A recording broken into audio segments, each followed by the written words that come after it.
Day 35, Exodus 16 through 18. This is Just the Word, where we are reading through the Bible chronologically in a year. This is day 35 of 365, Exodus 16 through 18. And they journeyed from Elim, and all the congregation of the children of Israel came to the wilderness of Sin, which is between Elim and Sinai, on the 15th day of the second month after they departed from the land of Egypt. Then the whole congregation of the children of Israel complained against Moses and Aaron in the wilderness. And the children of Israel said to them, "Oh, that we had died by the hand of the Lord in the land of Egypt, when we sat by the pots of meat and when we ate bread to the full. For you have brought us out into this wilderness to kill this whole assembly with hunger." Then the Lord said to Moses, "Behold, I will rain bread from heaven for you, and the people shall go out and gather a certain quota every day, that I may test them whether they will walk in my law or not. And it shall be on the sixth day that they shall prepare what they bring in, and it shall be twice as much as they gather daily." Then Moses and Aaron said to all the children of Israel, "At evening you shall know that the Lord has brought you out of the land of Egypt, and in the morning you shall see the glory of the Lord, for he hears your complaints against the Lord. But what are we that you complain against us?" Also Moses said, "This shall be seen when the Lord gives you meat to eat in the evening, and in the morning bread to the full. For the Lord hears your complaints which you make against him. And what are we? Your complaints are not against us, but against the Lord."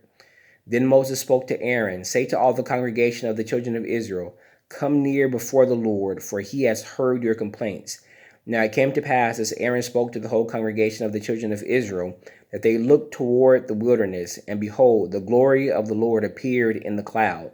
And the Lord spoke to Moses, saying, "I have heard the complaints of the children of Israel. Speak to them, saying, At twilight you shall eat meat, and in the morning you shall be filled with bread. And you shall know that I am the Lord your God." So it was that quails came up at evening and covered the camp, and in the morning the dew lay all around the camp. And when the layer of dew lifted, there on the surface of the wilderness was a small round substance, as fine as frost on the ground. And when the children of Israel saw it, they said to one another, "What is this?" For they did not know what it was. And Moses said to them, "This is the bread which the Lord has given you to eat. This is the thing which the Lord has commanded. Let every man gather it according to each one's need, 1 omer for each person, according to the number of persons. Let every man take for those who are in his tent." Then the children of Israel did so and gathered, some more, some less. So when they measured it by omers, he who gathered much had nothing left over, and he who gathered little had no lack. Every man had gathered according to each one's need. And Moses said, "Let no one leave any of it till morning." Notwithstanding, they did not heed Moses, but some of them left part of it until morning, and it bred worms and stank. And Moses was angry with them. So they gathered it every morning, every man according to his need. And when the sun became hot, it melted. And so it was on the next day that they gathered twice as much bread, 2 omers for each one. And all the rulers of the congregation came and told Moses.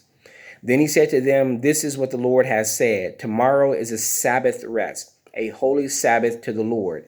Bake what you will bake today, and broil what you will boil, and lay up for yourselves all that remains to be kept till morning."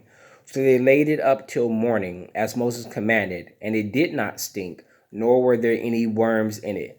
Then Moses said, "Eat that today, for today is a Sabbath to the Lord. Today you will not find it in the field. 6 days you shall gather it, but on the seventh day, the Sabbath, there will be none. Now it happened that some of the people went out on the seventh day to gather, but they found none. And the Lord said to Moses, how long do you refuse to keep my commandments and my laws? See, for the Lord has given you the Sabbath. Therefore he gives you on the sixth day bread for 2 days. Let every man remain in his place. Let no man go out of his place on the seventh day. So the people rested on the seventh day. And the house of Israel called its name manna, and it was like white coriander seed, and the taste of it was like wafer made with honey. Then Moses said, this is the thing which the Lord has commanded. Fill an omer with it, and be kept for your generations, that they may see the bread with which I fed you in the wilderness, when I brought you out of the land of Egypt. And Moses said to Aaron, take a pot and put an omer of manna in it, and lay it up before the Lord, to be kept for your generations. As the Lord commanded Moses, so Aaron laid it up before the testimony to be kept. And the children of Israel ate manna 40 years until they came to an inhabited land. They ate manna till they came to the border of the land of Canaan. Now an omer is 1/10 of an ephah. Chapter 17. Then all the congregation of the children of Israel set out on their journey from the wilderness of Sin, according to the commandment of the Lord, and encamped in Rephidim. But there was no water for the people to drink. Therefore the people contended with Moses and said, give us water that we may drink. So Moses said to them, why do you contend with me? Why do you tempt the Lord?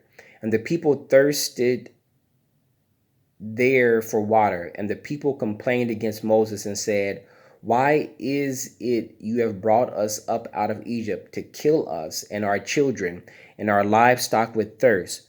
So Moses cried out to the Lord, saying, what shall I do with this people? They are almost ready to stone me. And the Lord said to Moses, go on before the people and take with you some of the elders of Israel. Also take in your hand your rod with which you struck the river, and go. Behold, I will stand before you there on the rock in Horeb, and you shall strike the rock, and water will come out of it, and the people may drink, that the people may drink. And Moses did so in the sight of the elders of Israel, and he called the name of the place Mashash and Meribah, because of the contention of the children of Israel, and because they tempted the Lord, saying, is the Lord among us or not? Now Amalek came and fought with Israel in Rephidim. And Moses said to Joshua, choose us some men and go out, fight with Amalek. Tomorrow I will stand on the top of the hill with the rod of God in my hand. So Joshua did as Moses said to him and fought with Amalek. And Moses, Aaron, and Hur went up to the top of the hill. And so it was when Moses held up his hand that Israel prevailed. And when he let down his hands, Amalek prevailed. But Moses' hand became heavy. So they took a stone and put it under him, and he sat on it. And Aaron and Hur supported his hands, one on one side and the other on the other side, and his hands were steady until the going down of the sun. So Joshua defeated Amalek and his people with the edge of the sword. Then the Lord said to Moses, write this for memorial in the book and recount it in the hearing of Joshua, that I will utterly blot out the remembrance of Amalek from under heaven. And Moses built an altar and called its name, the Lord is my banner. For he said, because the Lord has sworn, the Lord will have war with Amalek from generation to generation. Chapter 18. And Jethro, the priest of Midian, Moses' father-in-law, heard of all that God had done for Moses and for Israel his people, that the Lord had brought Israel out of Egypt. Then Jethro, Moses' father-in-law, took Zipporah, Moses' wife, after he had sent her back, with her 2 sons, of whom he had named of one was Gershom, for he said, I have been a stranger in a foreign land, and the name of the other was Eleazar, for he said, the God of my father was my help, and delivered me from the sword of Pharaoh. And Jethro, Moses' father-in-law, came with his sons and his wife to Moses in the wilderness, where he was encamped at the mountain of God. Now he had said to Moses, I, your father-in-law Jethro, am coming to you with your wife and her 2 sons with her. So Moses went out to meet his father-in-law, bowed down and kissed him, and they asked each other about their well-being, and they went into the tent. And Moses told his father-in-law all that the Lord had done to Pharaoh and to the Egyptians for Israel's sake, all the hardship that had come upon them on the way, and how the Lord had delivered them. Then Jethro rejoiced for all the good which the Lord had done for Israel, whom he had delivered out of the hand of the Egyptians. And Jethro said, Blessed be the Lord, who has delivered you out of the hand of the Egyptians and out of the hand of Pharaoh, and who has delivered the people from under the hand of the Egyptians. Now I know that the Lord is greater than all the gods, for in the very thing in which they behaved proudly, he was above them. Then Jethro, Moses' father-in-law, took a burnt offering and other sacrifices to offer to God. And Aaron came with all the elders of Israel to eat bread with Moses' father-in-law before God. And so it was on the next day that Moses sat to judge the people, and the people stood before Moses from morning until evening. So when Moses' father-in-law saw all that he did for the people, he said, What is this thing that you are doing for the people? Why do you alone sit, and all the people stand before you from morning until evening? And Moses said to his father-in-law, Because the people come to me to inquire of God. When they have a difficulty, they come to me, and I judge between one and another, and I will make known the statutes of God and his laws.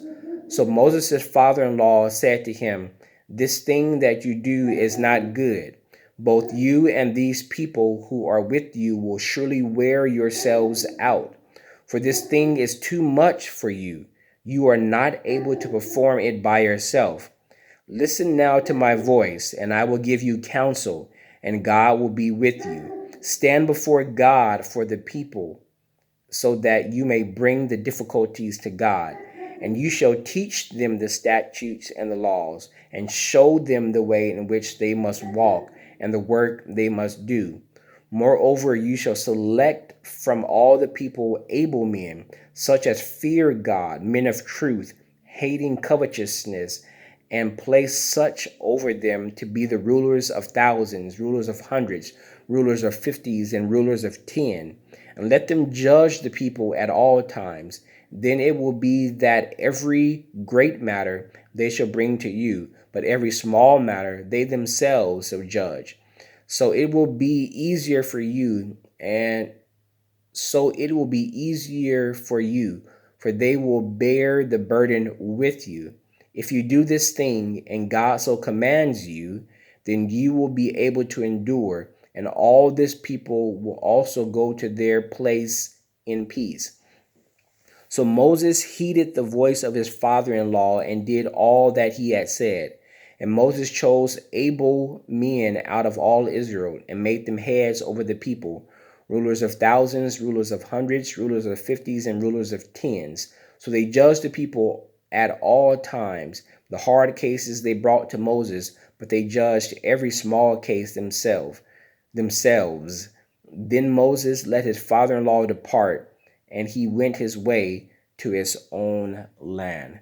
May the Lord add a blessing to the reading of the word. That was day 35, Exodus 16 through 18.